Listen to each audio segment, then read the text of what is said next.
Deus, a graça e a paz a todos. Amém? Amém. Louvado seja Deus por mais esse dia que o Senhor nos concede. Estamos aqui para aprender um pouco mais da sua santa e gloriosa palavra. Abra suas Bíblias no livro de Gálatas, capítulo 4, verso 16. Quem não trouxe Bíblia, pode estar acompanhando aí no data show.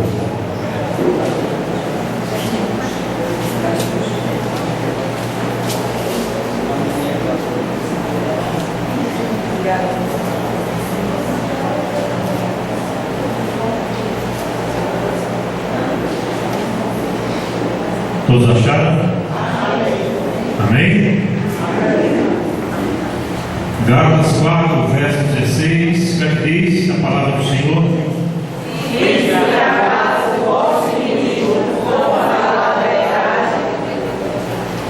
Fiz-me acaso vosso inimigo por falar a verdade? Outra tradução diz assim: tornei-me porventura vosso inimigo por vos dizer a verdade? Meus filhos, eu entendo que, como a Bíblia fala, aquele que pode fazer o bem e não faz, ele também comete pecado, o pecado da omissão, que nós estávamos falando naquele dia. E, pela graça de Deus, Deus tem me dado a graça, a capacidade de estar estudando sobre a doutrina, sobre a verdade, sobre a mentira também, sobre seitas, sobre heresias. E nós temos em nossa volta, nós temos até mesmo perto de nós e nossos próprios familiares, pessoas envolvidas nas mais diversas religiões, nas mais diversas doutrinas. É verdade ou não é? E a pergunta que a gente sempre deve fazer é: o que é que eu posso fazer, eu que digo que conheço a verdade, para poder pregar a verdade para aqueles que vivem ainda no erro, na mentira? E meditando esses dias sobre essa questão, pensando que a gente pode fazer muito mais para poder levar a verdade do Evangelho para as pessoas, e às vezes nós não temos como fazê-lo, me veio a ideia de fazer uma sequência de estudos baseado nos seguintes temas: por amor aos católicos, por amor aos adventistas, por amor às testemunhas de Jeová, e por aí vai, para que a gente possa ter não só acesso a esse material, mas também para que a gente possa fazer doações para as pessoas assistirem em casa e elas descobrirem o que diz a palavra de Deus sobre a igreja ou ao grupo que ela pertence. Amém? Amém mesmo? Amém. Para que a gente possa, irmãos, em nome do Senhor Jesus, sair do nosso comodismo, como foi dito aqui, como foi ontem, na relação ao crente SSS, né? Sentado, salvo e satisfeito. E o que mais nós temos visto são crentes assim, crentes SSS, né? Sentado, salvo, satisfeito, e muitas vezes não se preocupa com a vida do outro, ou com aquilo que o outro tem aprendido de forma errada, e ele mesmo não se prontifica para estar aprendendo para depois ensinar.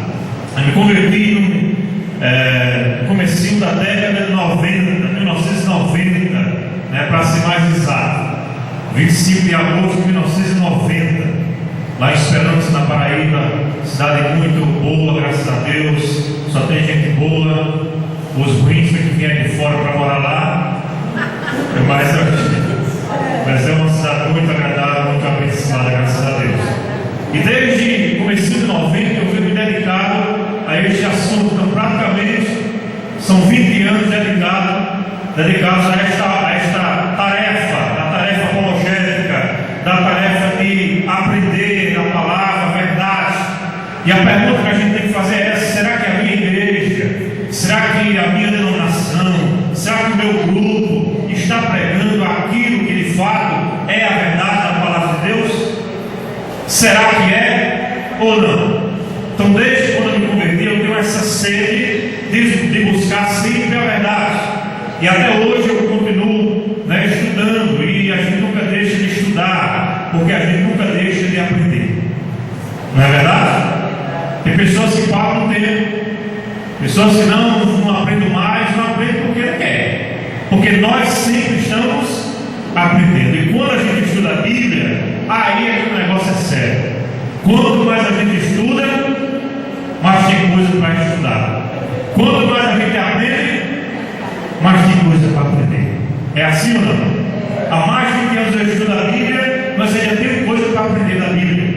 Isso é que é maravilhoso, isso é que é tremendo. E até hoje eu fico nessa peleja, estudo e gosto de estudar, gosto de ensinar, gosto de ler, gosto de pesquisar. Eu sou, na realidade, só um curioso, mas Deus tem me dado essa capacidade de estudar, de aprender, de absorver um pouquinho e de passar isso para as pessoas em nome de Jesus. Eu gosto de um culto, eu gosto quando eu vou para a igreja, eu gosto de quando eu chegar na igreja, eu pelo menos saia da igreja com a certeza que eu aprendi um pouquinho mais. Vocês estão assim também ou não? Quando eu saio da igreja com a certeza de que eu aprendi um pouco mais da palavra, eu já saio satisfeito. Não é verdade? Porque eu creio que se eu não tivesse vindo, tinha deixado de aprender. Não é? E quando eu venho, eu aprendo alguma coisa, por pouquinho que seja, ou uma exaltação que Deus quer me dar, um ensinamento que eu não sabia, que eu passo a aprender, a absorver. Isso é maravilhoso. Quando Paulo escreve aqui aos Gálatas, capítulo 4, verso 16, ele fala justamente isso. Fiz-me acaso vosso inimigo por falar a verdade? Porque quando nós vamos falar de seitas, religiões, heresias, para as pessoas, a primeira reação das pessoas não é de parar para examinar, mas é de criticar. As pessoas, ao invés de parar realmente, eu vou olhar, eu vou ver se de fato é isso que a Bíblia diz, eu vou ver se de fato que eu aprendi é verdade. Não, a pessoa critica, a pessoa fica com raiva de você, porque acha que a pessoa está querendo, acha que aquele que está pregando, aquele que está ministrando, aquele que está ensinando, acha que a pessoa está falando mal de você ou da sua religião, e ninguém gosta. Você gosta de alguém falar mal da sua igreja, da sua religião, da sua fé? Claro que não. Da mesma forma, Paulo aqui, quando ele vai falar sobre a verdade da graça de Deus, os irmãos da Galácia ficaram com raiva de Paulo, a ponto de Paulo ainda chama ele de idiotas, que Paulo também não era brincadeira. Paulo, num versículo aqui de Gálatas, diz: olha, deixe de ser idiotas, seus crentes da Galácia. Vocês começaram por causa da lei ou pela pregação da fé? Em outras palavras, Paulo não estava preocupado se as pessoas iam achar ruim ou achar bom. Paulo pregava a verdade do Evangelho. Doa a quem doer. Amém? E esta é a nossa tarefa. Claro que, como nós dizemos aqui, é por amor. A gente tem que ensinar por amor, a gente tem que mostrar a verdade por amor. Não é com raiva das pessoas porque elas não concordam conosco, nem é com raiva das pessoas porque elas são de outra igreja ou de outra denominação, não é verdade? Ou de outro grupo. Não é por amor. Paulo mostrava a verdade por amor, a verdade. Se as pessoas quisessem ouvir, amém. Se não quisessem ouvir, amém também. Porque Paulo lavava as mãos, mas agora eu estou livre. Eu estou livre do sangue de vocês. A minha tarefa é ensinar a verdade, e a sua tarefa é obedecer ou não a esta verdade. Agora, cada um dará conta de si mesmo a Deus. Amém? Concorda comigo ou não? É simples, irmãos. Muito simples. Minha tarefa é mostrar, porque Deus me deu essa capacidade. Se eu não exercer isso, Deus vai cobrar de quem? De mim. Porque eu sabia a verdade e não mostrei a verdade. No final das contas, Deus vai puxar minha orelha. De que adianta você estudar, de que adianta você ler, de que adianta você entender, de que adianta você compreender a palavra, se você não está passando isso? Não é correto.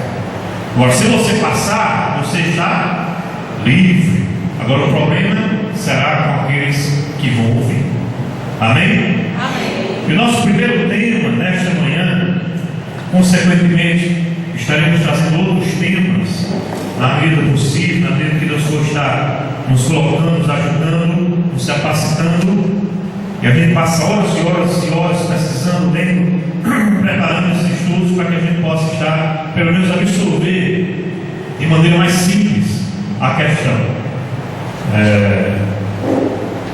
Além dos bacharel em teologia que eu fiz, eu ainda fiz um curso de especialização pelo Instituto Cristão de Pesquisa, que é um instituto voltado apenas para o estudo das religiões e seitas aqui no Brasil, São Paulo. Então também fez um curso livre de apologética.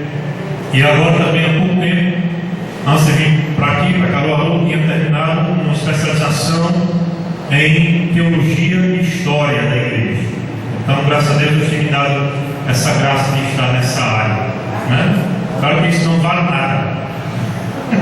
Não vale nada no sentido de que isso vai me fazer mais santo, sou melhor do que ninguém, de forma alguma.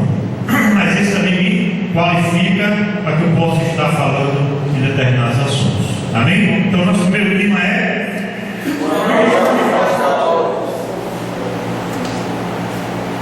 por amor aos católicos.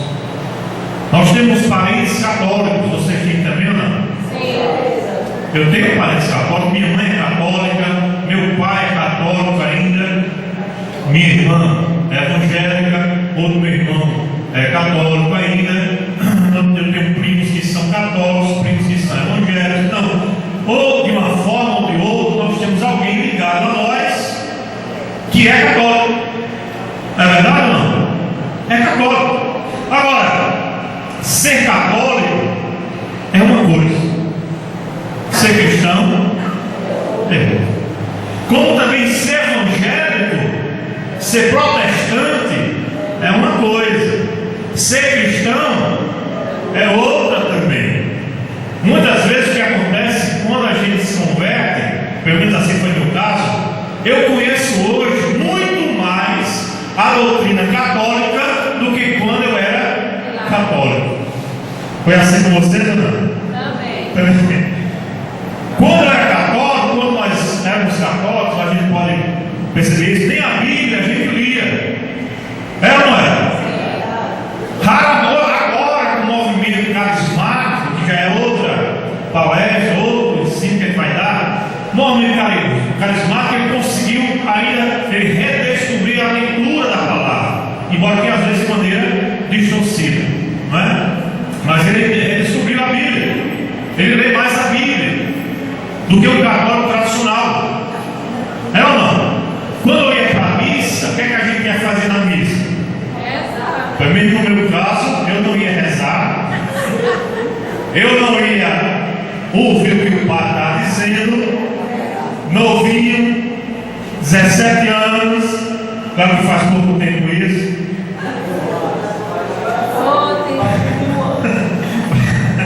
Novinho, né? A gente iria para a igreja para quê? Quem era católico saber, ia só para paquerar. Pelo menos, fala a verdade. Eu tinha olhado a menininha lá na igreja, o padre lá com a anatomia dele, e a gente só, né, paquerando. As mulheres iam para assistir culto, a missa, as mulheres iam para ver a roupa das outras. Para ver quem estava arrumado, quem estava desmantelado. É verdade, é assim, ou não é verdade? Não é? Nosso intuito não era de aprender, nós temos outros objetivos. Quando eu me converti e comecei a me interessar por essa área, eu comecei a estudar catolicismo, budismo e tantos isso por aí. Eu comecei a compreender o que a igreja prega ou pregava, e ainda continuou pregando, infelizmente, e o que é que a Bíblia diz.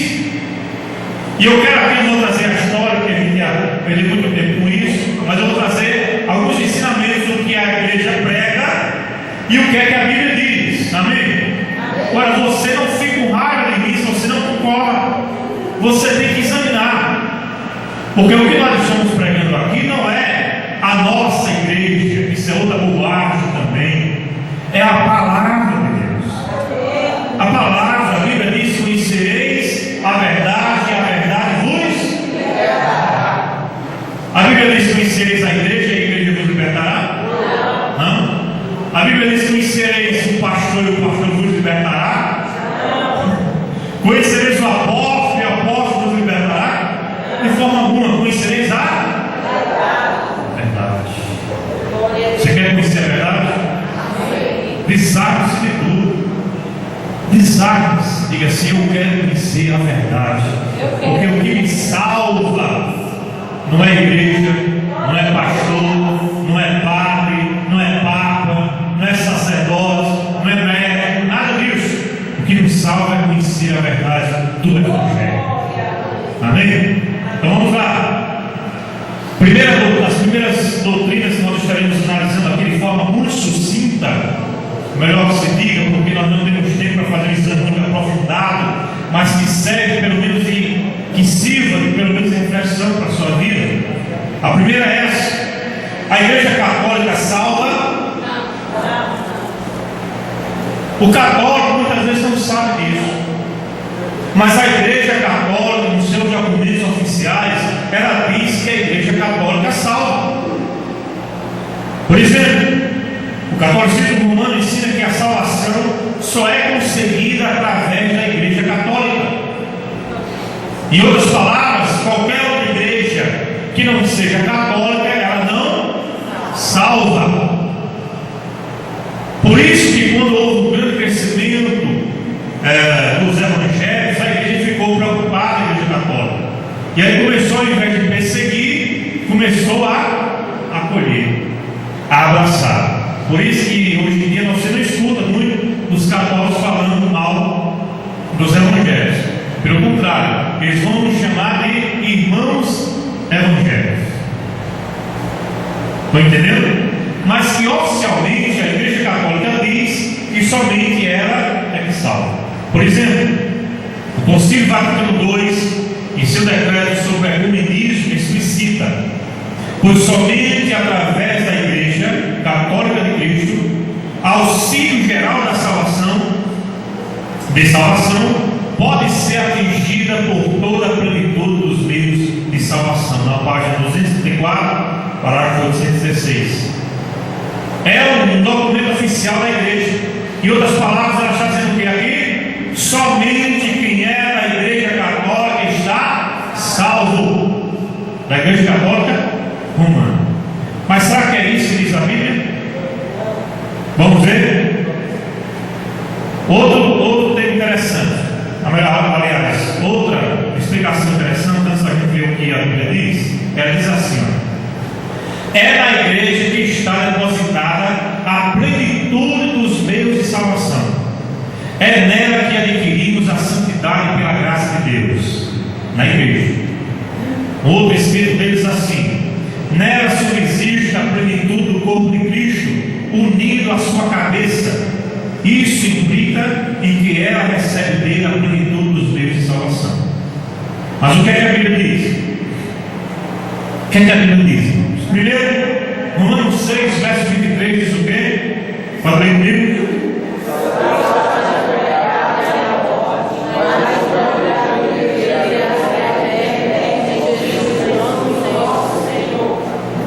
Romanos 6, 23 diz que a vida eterna está em quem?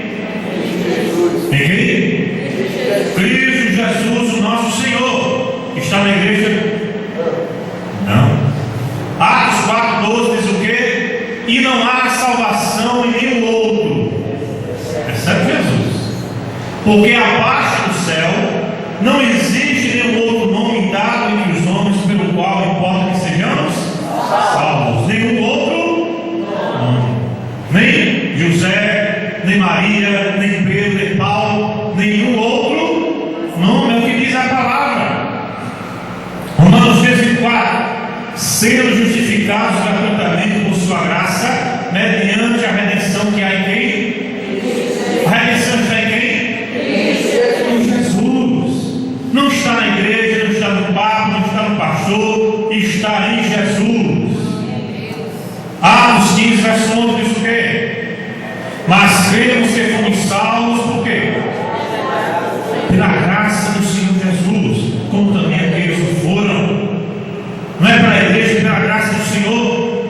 Romanos 5:9, logo, muito mais agora, sendo justificados pelo seu sangue, seremos por ele salvos da ira. O que é que nos justifica? O sangue de Jesus. 1 Tessalonicenses capítulo 5, verso 9, porque Deus não nos destinou para a ira, mas para alcançar a salvação. Agora, como é que se alcança a salvação? Louvado seja o nome do Senhor. Eu sou salvo não porque eu sou da igreja Vale da Bênção em Caruaru. Eu sou salvo porque alcancei a salvação por Jesus. Romanos 1,16, pois não me envergonho do Evangelho, porque é o poder de Deus para a salvação de todo aquele. Você acredita nesse poder? Você crê nesse Evangelho? Eu não me envergonho dele. Eu me envergonho dos Evangelhos. De muitos, mas o Evangelho nunca. Segunda pergunta: eu posso ser salvo através das boas obras? Não. Mas a Igreja Católica prega isso. Veja o que diz na página 241, no mesmo documento, da palavra 237. Contudo, veja como é séria a questão: não se salva, embora esteja incorporada à igreja. Ou seja, para ser salvo, além de estar incorporado à Igreja Católica Romana, tem que fazer o que mais? Praticar boas obras. Ou seja, não se salva, embora esteja incorporada na igreja, aquele que não perseverando na caridade, permanece dentro da igreja com o corpo, mas não com o coração.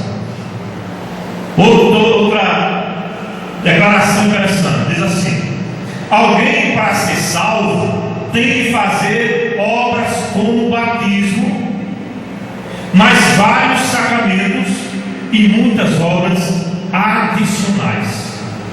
Então a salvação não é só em Jesus. A salvação, você tem que estar na Igreja Católica, e além disso você tem que se batizar e praticar obras, caridade. Porque se você não fizer isso, você não está salvo. Mas o que é que a Bíblia diz? A Bíblia concorda com isso? Vamos ver o que a Bíblia diz? Efésios 2, 8, 9, um texto que acaba com toda essa conversa. Não é verdade? Só esse já era. Porque pela graça sois salvos mediante o quê? E isso não vem de vós, é dom de Deus, não de obras, para que ninguém se glorie. Já imaginou se a salvação fosse por obras? Coitados dos pobres. É, não é? Coitados dos pobres. Os ricos, que não fosse avarento, iriam conseguir sua salvação, comprar sua salvação. E os pobres? Está perdendo, não é verdade?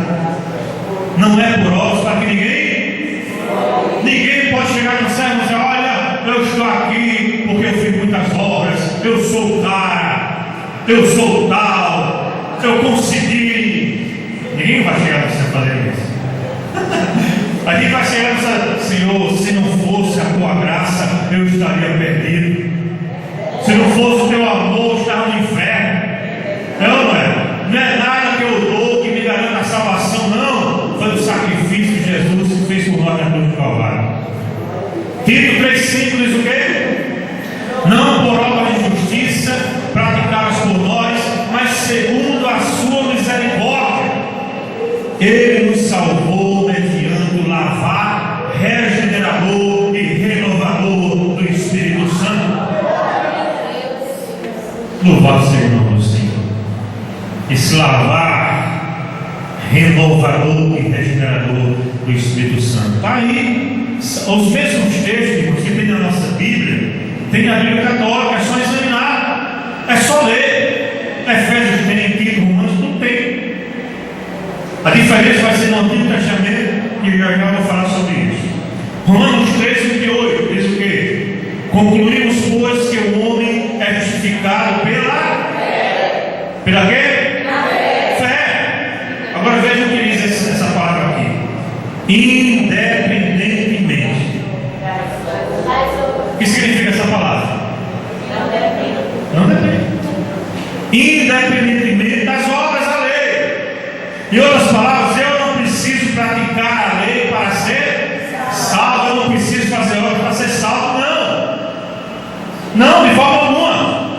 É o que muita gente não entende. Eu não vou obedecer, fazer obras para ser salvo. Agora a Bíblia diz que quem é salvo realiza boas obras. É o que Tiago vai dizer. Entendeu? De que adianta ter fé se eu não tenho as obras? Mostre-me tua fé que eu vou mostrar as minhas obras. Porque a fé sem obras é o quê? É morta. Não há conflito entre Paulo e Tiago de forma alguma. O que ele está dizendo é o seguinte: que Paulo está dizendo, olha, para você ser salvo, você não vai depender de obras, porque obra nenhuma salva ninguém. Aí Tiago vai dizer, concordo, Paulo, é isso mesmo. Agora, como é que a gente conhece aquele que é salvo? Pelas obras que ele realiza. Não que as obras vão lhe salvar, mas a salvação pela fé, pela graça somente, faça com que o coração dele seja cheio das boas obras para realizar, as quais Deus preparou de antemão para que andássemos nela. É o que diz a palavra. Está claro, irmãos? Amém? Muito bem. Gálatas 3:26 diz o quê? Pois todos vós sois filhos de Deus, mediante o quê? A fé em Cristo Jesus. Quer ser filho de Deus? Creia em Jesus, e só em Jesus. Creia no Evangelho, e Ele te salva, não por aquilo que você fez, mas quando você crê naquilo que Ele fez na cruz do Calvário. O Evangelho é simples, irmãos. Os homens devem cumprir. Terceira pergunta: a igreja pode perdoar pecados? Isso aqui é um ensinamento da igreja. A igreja perdoa pecados. Veja o que diz o ensinamento da igreja católica. Primeiro, não há pecado algum, por mais grave que seja, que a Santa Igreja não possa perdoar. Pela vontade de Cristo, a igreja possui o poder de perdoar os pecados dos batizados, e o exerce através dos bispos e dos presbíteros de maneira habitual no sacramento da penitência. É a declaração oficial da igreja. A igreja, que pelo bispo e seus presbíteros, concede em nome de Jesus Cristo o perdão, concede em nome de Jesus Cristo o perdão dos pecados. Uma outra declaração da igreja: se na igreja não existisse a remissão dos pecados, não existiria nenhuma esperança. Olha que declaração! Nenhuma perspectiva de uma vida eterna. Veja o que é Romanos. Demos graças a Deus que deu a sua igreja um cabo novo. Em outras palavras, veja o que ele diz: se não existisse, se a igreja não pudesse perdoar os pecados, não existiria nenhuma esperança. Quer mais uma declaração? Mas a esperança está não na igreja, está em Jesus Cristo, nosso Senhor. Graças a Deus por Ele. É ou não é? Eu não digo graças a Deus pela igreja fala da bênção que perdoa os pecados, de forma alguma. Graças a Deus por Jesus, que perdoa os meus pecados. Mas o que a Bíblia diz? Não há, irmãos, preste atenção, não há um só caso de alguém que tenha confessado os seus pecados a homens ou mesmo aos apóstolos. Se você examinar o Novo Testamento, por exemplo, você não encontra nada. Em 1 João, capítulo 1, verso 7 ao 9, João ensinou que devemos confessar nossos pecados a quem? A Jesus. E que Ele é suficiente para perdoar. Louvado seja o nome do Senhor. Filhinhos, se todavia alguém pecar, o que é que diz, não? Temos um advogado junto ao Pai.